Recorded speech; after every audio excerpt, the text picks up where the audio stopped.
Hello, welcome to Economics Explored live for 12th of November 2021. I'm Gene Tunney. I'm broadcasting from Spring Hill in Brisbane, and joining me for this episode again off camera for the moment until we get another camera is Tim Hughes, who's Business Development Manager at Adept Economics. Tim, good to have you here. Good morning, Gene. Good to be here too, mate. I am almost wearing a collar, but I'm off camera, so it's a T-shirt today, mate. Yes, well, we'll get that other camera. So, Tim, I thought today as usual, we'd just run through the big economic stories of the week. And, the big one that everyone's talking about at the moment is US inflation. And I think you saw the numbers the other day too. And, I think you flicked me something on that. And, I've looked into that. So we'll just add the data to the stream. And what we saw is that through the year number, so October to October, so this is the percentage change over the year, that was 6.2% for all of the items in the CPI for the US, so Consumer Price Index. Food, well, I'll get to the some of the specifics in a minute. That's the dark blue line. That's the through the year inflation rate. I'll just move the monitor so you can see that. The dark green line is if we exclude those volatile items such as food and energy, but that's still coming in at 4.6% through the year. And that's what economists are getting concerned about, because generally central banks have been targeting inflation of 2 to 3% per annum.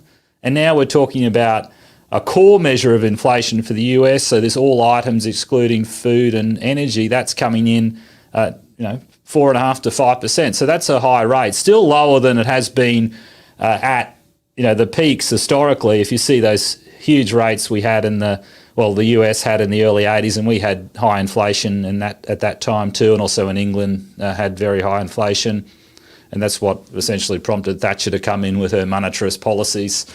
So that was a period of very high inflation. The concern is that as this inflation picks up, as it accelerates and then it gets built into contracts and people start to expect it, inflationary expectations increase, you end up with what you call an inflationary spiral. So that's the really great concern there. So any questions on that, Tim? First thing, Gene, it's interesting because going back to a conversation we had last year, or it goes back even further, with Pauline Hanson's suggestion just to print more money, which of course we know isn't right, but now I understand through talking to you that's quantitative easing. So yeah, even though she got left down for that, it's a practice that happens quite regularly, and it's happened. You can only do it for a certain point, or up to a certain point, obviously, before it devalues the currency. And my question to you was going to be, is this what we're seeing from the money that's been printed in the States, the quantitative easing measures they've had there? Is that directly, or is this directly a result of that action?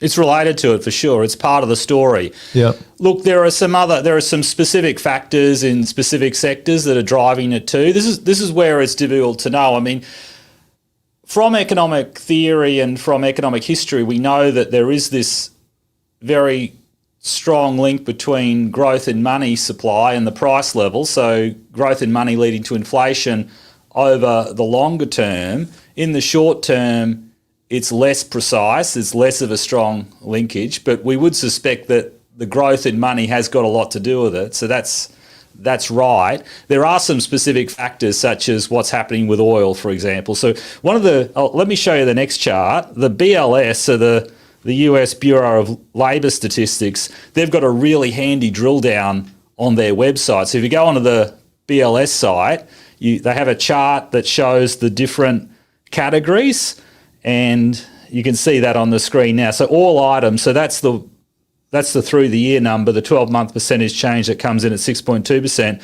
Food is 5.3%. Energy is 30%, right? So see that's huge, and that's got to do with what's been happening with the oil price and with the petrol price. And I think we might have chatted last week about how the Biden administration is trying to put pressure on OPEC Plus to increase production, because there's a concern that maybe they're not increasing their oil production enough to help assist the global recovery. So this is a bit of a constant game, really, isn't it? That gets played through OPEC and manipulating the prices or controlling the oil prices throughout the globe. Yeah, I mean, that's their reason for being, right? It's a cartel. Yeah. So, yeah, that's right. So that's what they're trying to do. Well established. I mean, they did well. They've done very well out of it. I mean, that's why they're all the wealthy Arabs in London, okay? And I mean, they've done very well out of it. They've managed to do very well over the years out of that. But there's a geopolitical game at play too, because the Saudis want to keep the Americans on side. The Russians don't care about that, of course. They're another part of that grouping now, the OPEC plus. But yeah, there's all this geopolitics involved in that. Yes, and just slightly off, but like looking ahead for 10 years with potentially the advance of electric vehicles, or not potentially, but definitely, there could be a diminishing market for OPEC, I guess. So that must be an ever-changing sort of scenario in that regard. Look, I think that's a good point, and that's why the Middle Eastern economies are trying to diversify their industries. Yep. And you'd probably seen some. Have you seen this thing called NEOM? So the Saudis are trying to develop a new city, a new technologically advanced city, because I think they recognise that. Yeah, they need to move away from just being solely reliant on oil. They're Aramco, they're a nationally owned oil company. If I'm remembering correctly, I think I've seen figures that suggest it's contributed 80% of their government budget, right, in some years. So they're hugely reliant upon that. This is a massive change that's happening pretty quickly. Like to see this happen in the next 10 years, I think is reasonable to say that there's going to be significant change in that time. Yeah. But, well, 20 or 30 years, I don't know. It's very hard to forecast. If we take the 2050 target for Glasgow, the climate change meeting, it's just COP26 that's just happened. Yeah. That's an interesting sort of like period of time to put a lot of markers on, I guess, like a significant change is expected, certainly in the energy markets in that period of time. Potentially. I mean, I think these things are incredibly difficult to forecast. But yes, if you take those 2050 targets seriously, the idea that we do have to decarbonise, we have to go down to net zero, then obviously huge implications for those economies. We should move on from that, but good discussion there. So let's drill down into that. Like, what I really like about that BLS website is you can drill down, you can click on the different columns and drill down further. So let's just drill down into that. What's that? All items less food and energy. So we saw that the energy oil price, boom, massive. That's had petrol price had a massive impact, or it's increased massively, and that's obviously made a significant contribution to the rise in CPI. But then, even if you strip that out, you've still had, what did I say, 4.6% growth through the year. So what's going on? It's commodities less food and energy commodities. So it's goods that people are buying. It's less so services, which are growing about 3 to 3.5% per annum. I think if I'm reading that correctly. So it's not say, I don't know, childcare or getting or massage or that sort of thing, or doctor's visits or whatever. It's commodities. It's the products you buy at Walmart or wherever. And we know that the US and other advanced economies were being affected by this supply chain crisis, as they're calling it. Okay, there's been a disruption to supply chains related to COVID, and that's partly driving this. Now, this is what makes it difficult to forecast just to what extent this inflation will continue. I mean, my expectation is it will, because we're increasing inflationary expectations. But I mean, there are some people who are looking at these data and saying, well, there are these specific factors in specific markets that are driving it, and it's this COVID disruption. That's part of it. Yeah. If we drill down into commodities even further, we see that used cars and trucks, big spike there, 25%, over 25% through the year. New vehicles, nearly 10%. Tobacco and smoking products, that must be about 8%. Alcohol, less so, hardly any increase there. Lots of, I guess, lots of cheap bourbon in the States. So At least we got something good, huh? So that just looking at that 25% for used cars and trucks, I mean that's a huge increase. yeah, I'm not entirely sure what's going on there, or what's caused that. I mean, just from my own observation, so it would appear to be a supply and demand. So yeah, exactly. With new vehicles being disrupted massively with supply, clearly, I guess the value of used vehicles has gone up. So we would expect, I would imagine, in that regard, as the supply catches up with the demand for new vehicles, that should fall for used cars and trucks. Yeah. That's a good point. I forgot about that. Yeah, that's exact. I think that is exactly what's going on there. So over the next 12 months, maybe that it might. I'm not sure how long we might expect for that demand to be met.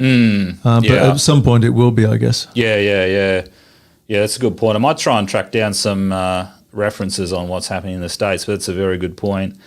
And look, I mean, this is why there's this debate about to what extent is this due to all of the monetary measures, the loose monetary policy, the QE, the stimulus, and like to what extent should we be worried about this? So these data have really caused a lot of contention in the States because they're currently having a big debate over the Build Back Better bill.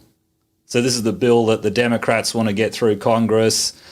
And there's debate about, do we just have this basic infrastructure package, or do we have this more expansive package where we're doing stuff on the environment and social policy, paid parental leave, all that sort of thing. They're having a big debate on that. And some of the more moderate Democratic senators, such as Joe Manchin and Kristen Sinema from, where's she from? I think she's from Arizona. He's from West Virginia. They're saying, well, we want to be careful about how much we spend given all the inflationary pressure there already is in the economy. Yeah. Okay, so let's see what else I've got there. Oh, that's enough for US inflation, unless there's anything else you wanted to chat about before we move on to the latest labour force data for Australia. No, I think it paints a pretty clear picture there, so it'll be interesting to keep an eye on that. Yeah. One quick question: do we have any knock-on effect around the world from what happens in the US in that regard? Is it all pretty localized with these different increases in prices and rates? Well, I think what we've seen is there is definitely correlation in many of these macro indicators throughout the world, and partly that's because we've all been running similar policies, okay? We've been expanding now. We've had stimulatory policies at the same time as the States has had stimulatory policies, so that's one channel. We've got we've been expanding our money supply, and also you're seeing that partly that's been driven by that disruption of the supply chain and shortages, and that's affecting us too. So we will be affected by that. So it's more through shared circumstances rather than being influenced by one country to another. Yeah, well, we've got different.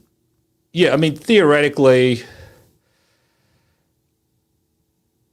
their policy is going to be driven by their macro circumstances, and if they have more inflation than we do, then that should depreciate their currency relative to ours.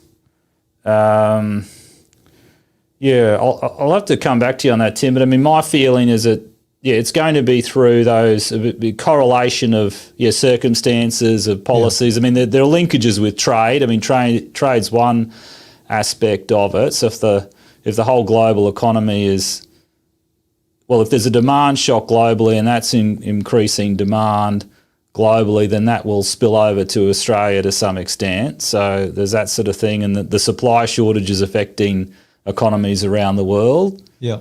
So. Yeah, I'll have to come back and think more about those linkages, Tim. It's a good question. Cool. Yeah, good question. Okay. Righto.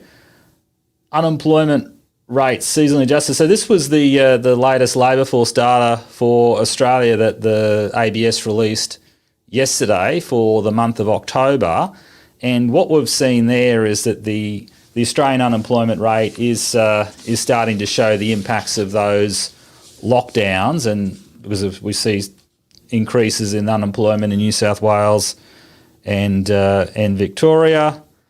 So the Australian unemployment rate is now at 5.2%. And for the first time in quite a while, Queensland's unemployment rate is below the Australian unemployment rate. And clearly related to the fact that we've managed to dodge lockdowns. We haven't had the big lockdowns they've had in Sydney and Melbourne. So, that's one message to take out of that. And what else? We've got employment. We're actually, in terms of where employment is compared with where it was in March 2020, so at the start of the pandemic, we are in the lead in Australia out of the Australian states. We're about 3.5% or so above where we were last year, whereas in October, nationally we were down, I think a bit over 1.5% or something. If I can remember that number correctly. Much more in New South Wales and Victoria. WA is similarly placed to Queensland. So again, as we've been saying here, we've been lucky to avoid lockdowns here. But one thing that I think is quite fascinating with these numbers, if we go back to the unemployment rate numbers, even for Australia, so Australia, or maybe actually no, definitely for Queensland. If we look for Queensland, we're below where we were prior to going into the pandemic. So if you compare us with where we were in March last year, I mean, our unemployment rate was about 5.8%, whereas it's now 5.1%. And I think one of the messages that's come out of this pandemic is just how much of a contribution to labour supply that international migration was making. So we're able to get unemployment rates that we never expected. I mean, economists were forecasting we'd have much higher unemployment during the pandemic, and I think very few, I can't remember anyone forecasting we'd get unemployment rates down to as low as we have in some of the months that weren't affected by lockdown. You see WA is now below 4% unemployment rate. And this has got to be, most likely due to the fact that we're not having all of the international migration, so job seekers internationally coming in. That is possibly part of it.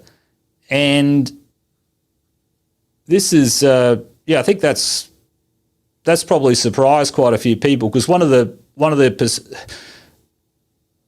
perspectives people have is that, international migration does help add to demand, and that it's certainly going to. I mean, if you need to build more houses and you've got more people in your country who are buying goods and services, then that is certainly adding to demand. But what I think the experiment that we've run, I mean, it's sort of an experiment, shows us is that in the short term, that impact on the labour market, on labour supply, is quite profound. So if you suddenly turn that off, then you can actually end up with a lower unemployment rate. It's been quite an extraordinary experiment. Do you have any questions or thoughts on that, Tim?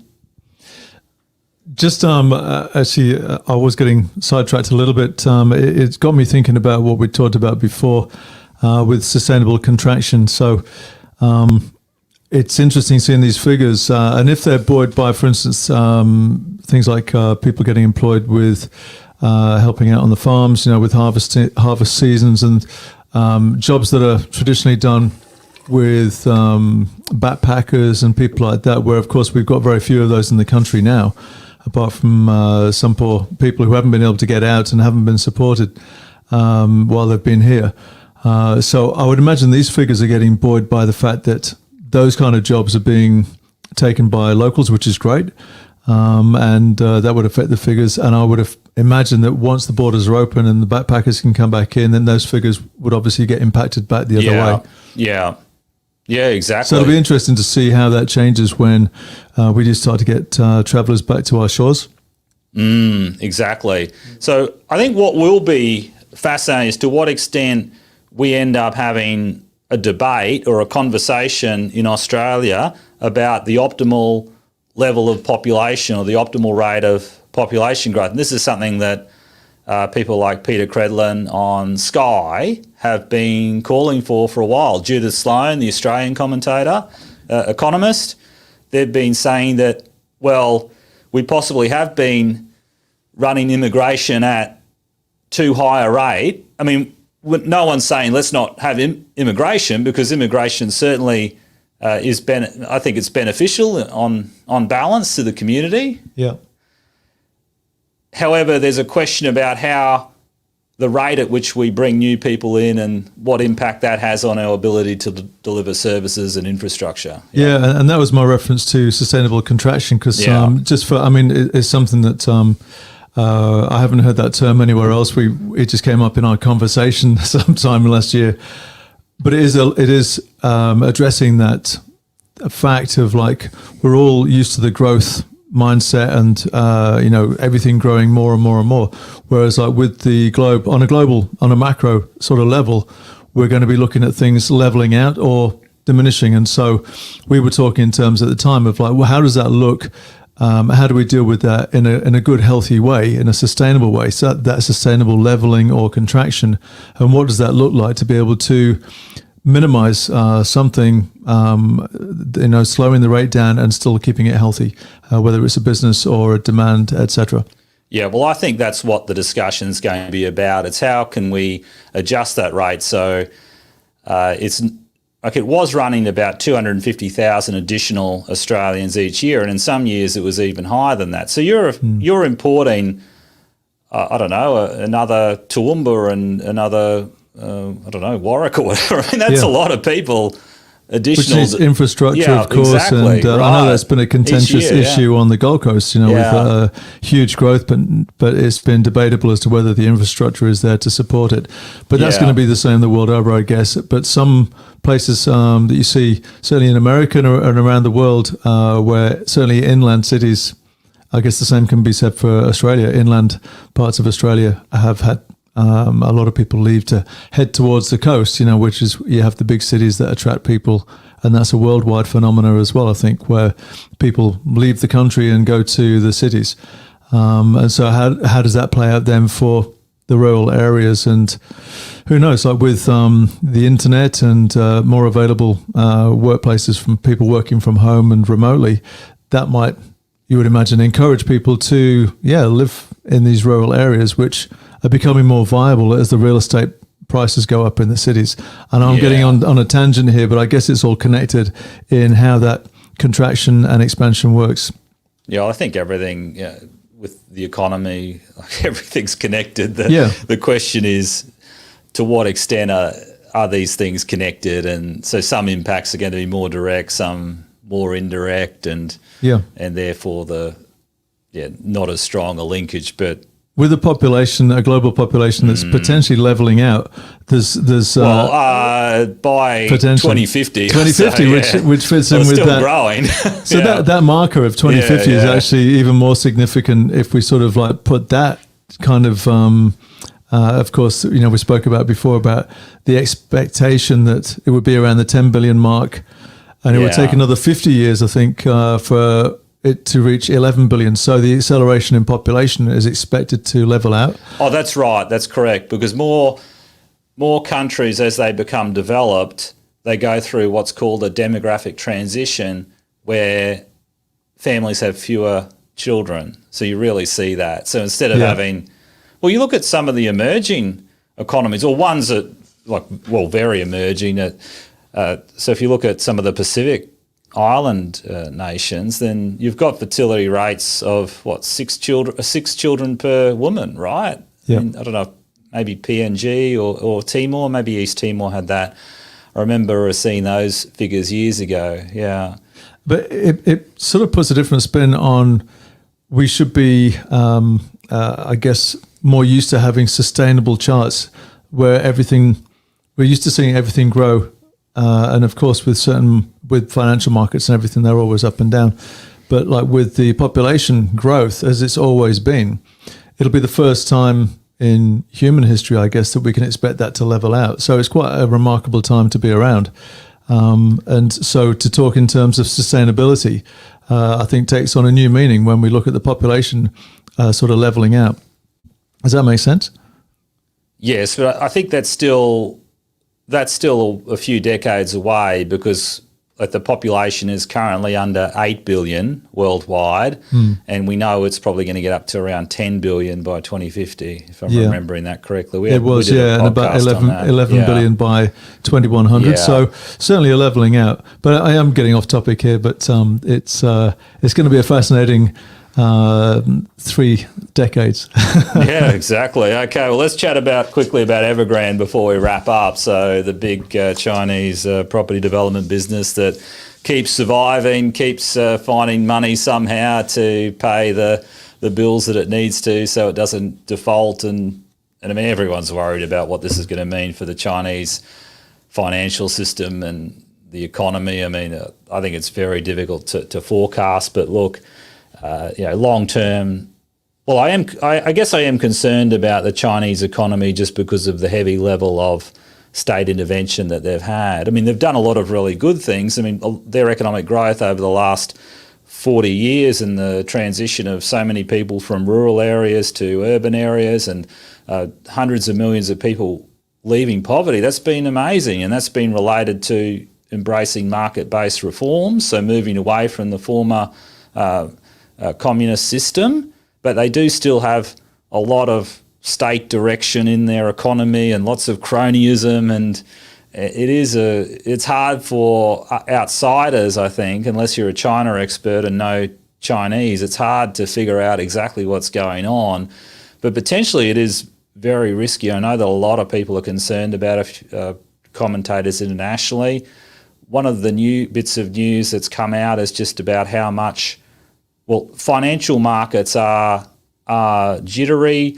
They're concerned about, companies such as Evergrande and other companies in that business in property development in China, and the cost of debt for those types of companies is spiking. And there is a report on in the Financial Times just recently whereby they're saying that a bout of selling this week in junk bonds issued by riskier Chinese property developers has sent their borrowing costs soaring to the highest level in a decade and imperiled companies' ability to access an important funding source. Okay, so this sector, which is grappling with a slowdown in the Chinese property market and pressures from Beijing to reduce its debts, is now facing exorbitant borrowing costs at a time when companies desperately need cash to avoid defaulting on their debts. Okay, so we could be looking at something similar to the financial crisis of the late 2000s that we had in the Western world in China. That's quite possible. I was going to say, this is all sounding very familiar. Yeah, well, I mean, it's an age-old story, right? I mean, it's like it just recurs through history. It's nothing new, is it? And and again, financial markets seem to. I mean, this is my own personal thing, but they just seem to be influenced by the not the best human emotions: panic, fear, greed. You know, they all sort of play into how all of these things seem to work, and this one doesn't seem to be any different. Exactly. The big question is to what extent the Chinese administration may be able to step in and bail out different key firms in the financial sector, state banks, other banks, to what extent that the Chinese administration can keep things going. I mean, it's hard to know. But look, the big risk, I think, with China is that because you don't have a democratic administration, I mean, who knows? I mean, you could have political instability. I mean, they need to reform their system, both their economic and political system, to have a more sustainable, economic system, in my view, more sustainable society. What they've got at the moment is, I don't think they can keep that up for the long term. Although, look, having said that, you just look at what's happening in the United States at the moment. I mean, that's not a perfect system either. Right? I was going to say, I think that's a reckoning for every country at the moment. Like a lot of government systems, as such, the Westminster system, they're all flawed in some form or other. And the origins, maybe I think the origins were better at the time than they are now. So we're stuck with the same systems as technology has advanced, and maybe there are better ways that everyone could look at that would be better ways. Yeah, it's hard to know. I mean, what did Churchill say about democracy? It's the worst system except for all the others. Well, that's actually really interesting, because we were talking about that recently about, it may not be perfect, but it's the best we've got, or the best so far. But certainly I think it's a bit of a closed book with improving the system. The system seems to be there to protect itself. And this is no conspiracy or anything like that. I just think there's always... There doesn't seem to be a system in place to improve the system, if that makes sense. So it comes in line. Well, I think you're stuck with the institutions you have to an extent, aren't you? Is that, well, we've got a constitution and we have to follow the constitution. We've got a legislature, we've got an executive. I mean, is that what you're saying? It is, but I would question as to how open those systems are to be improved, because quite often the ability to I mean, just look at how politicians talk to each other in Parliament, and that for me, that is a huge problem right there. Like you can't run a company like that. You can't run a family like that. How can we expect to run a country with behaviour like that? It just doesn't seem to. It seems to me to be a big flaw from the very top. But again, that's just my personal view. We'll have to come back to that, because I don't necessarily have an issue with the adversarial nature of the parliaments. I mean, I actually think there's some benefits from having that debate, the opposing sides. You don't see a lot of debate happening, and I think that's what is disappointing. It's red team and blue team, and you see that across the globe. And I think, and you end up with red supporters and blue supporters, and therein, for me, I think there are better ways, I think, of doing it, which are maybe, sure, it's going to be adversarial, but instead of, they could open up some better decision making, I think. Well, if I told you what Nicholas Gruen's idea is, he has the idea of citizen juries, whereby you have random people selected, so maybe, 100 of them, and they form this other body that's parallel to the parliament, and they're asked to deliberate on different issues, and they would have the power to call in experts to present evidence on the issues, and maybe they get different viewpoints, and then that they would try and agree amongst themselves. And the idea is it's random, so you're just not going to you won't be getting political partisans. You're not going to have the like one red team and one blue team that just want to destroy each other. You're hoping that, you would hope that if you got a random selection of people, you'd get people who would hopefully try to find consensus. That's the hope, or they would at least get a better outcome or better decision making from a body like that than you would the parliament as it is now. That's Nicholas's idea, and there are a few other people who've recommended that sort of thing. I like it, and for me, I like I think any idea should be tested. Do it like we were talking about scientific method. Try it, see how it goes, because I think a change is needed in some way. For sure. Exactly. Okay, Tim, final chart. I should have put this up before. That's one chart I found of borrowing costs in China. That's for, I guess you could call them junk bonds, so bonds which aren't the AA or AAA or whatever. They're of a lower quality, and you can see those borrowing costs have, over the last year or so, as people have started to be concerned about the financial situation in China, those borrowing costs have increased. Now, there's a better chart in the Financial Times, but I couldn't find the underlying data, but that's showing that the Asian dollar high yield corporate China issuers index, that's jumped up. I think that's a yield. It's jumped up to nearly 30%. So we're talking about so this is the problem. Like if you're a company that's in financial trouble and you need to borrow money to help sell your bills and to stay alive, okay? The problem you have then is no one wants to lend to you because they're worried about whether you're going to be able to pay them back. And so if they're going to lend to you, they'll want a higher return on that investment to compensate for the risk. And so your borrowing costs increase. So, and that's going to, that bleeds you even more, doesn't it, if you're having to pay these higher interest rates. So you end up in this death spiral, really. So many businesses are in that position as well that, like just on that briefly, for instance, Rivian, the electric vehicle company in America, they do trucks, so it's electric four-wheel drive kind of vehicles. Yeah. They just went public, or they had a 30% increase in their market share. It was a headline, so I'm not too sure exactly. That there must have been public before, but there was a 30% increase in their share price. Massive sort of gamble being put on them, and they've lost $2 billion over the last 2 years. So there's a lot of companies, Tesla included. I know James Dyson was talking about his interest in making electric cars, but couldn't compete with Tesla because the amount of money that Tesla could afford to lose because of their backing. And so that made it too hard for a new competitor to go into that market. You see Spotify, who lose money, Uber losing money, all these massive companies, and it's all obviously about getting market share and the belief from the backers of how long they can hang in there to dominate the market before then they get their payday. So you could sort of put that up against all these other companies as well. Well, if they had the right backing or enough people behind them, they could also ride the storm and come out on top. And it all depends on who you've got with deep pockets behind you.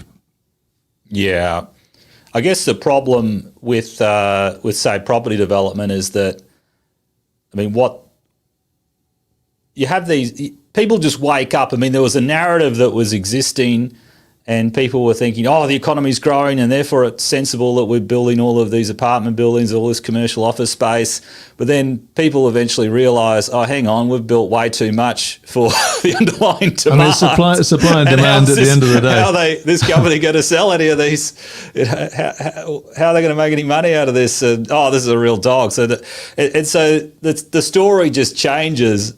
And then these companies are in a whole world of trouble, and you've ended up with all this excess supply of property or office space or residential, and it takes a few years to eat into that. So these types of crises can have a reasonably long-lasting impact. Like you look at what happened in Australia, and we had that colossal boom in the late 80s. With people like Bondi, Alan Bond and Chris Gase and Laurie Connell, and we had all of the development, all of the office development. And I think because we had that and then we had the crash, and then that meant that there was an excess supply of office space for several years. So it took a while for that to get depleted and then for investment to come back. It is interesting because, again, on a macro level, if you look at the population of the globe leveling out, then you can imagine that competition between cities and countries would, be even stronger because of them trying to. The movement of people between countries and cities would still happen, but certainly places are going to be far less populated than they were. Potentially, so it's going to impact different areas of the world in different ways, and there'd be more popular places to go to, which of course Australia has done well out of that for decades. Yeah, as being a preferred destination for people to emigrate to because it's got a great climate and it's a beautiful country. So it's generally laid back population. Yeah, so Australia could, for instance, as an example, could experience growth way beyond the expectations of other countries that may be experiencing a decline. So that sort of dynamic will play out differently, I guess, beyond 2050, potentially. I mean, this is a macro comment, I guess. Yeah. Okay, we should wrap up, Tim. That was a good discussion, mate. And Thank you. I think that was good. We've covered US CPI. I thought, that point about the used cars was a very good one. I'll see if I can find some relevant links on that issue. Australia, we looked at the jobs market there. I might come back.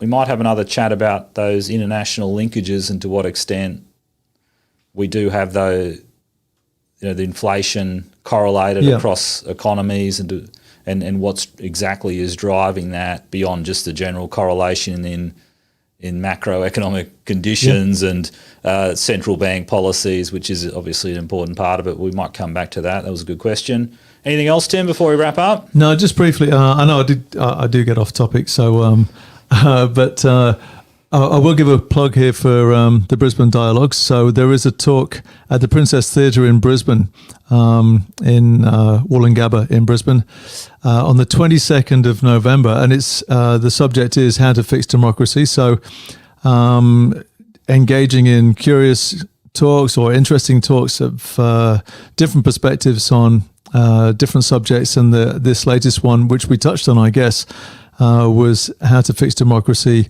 or how can it be improved.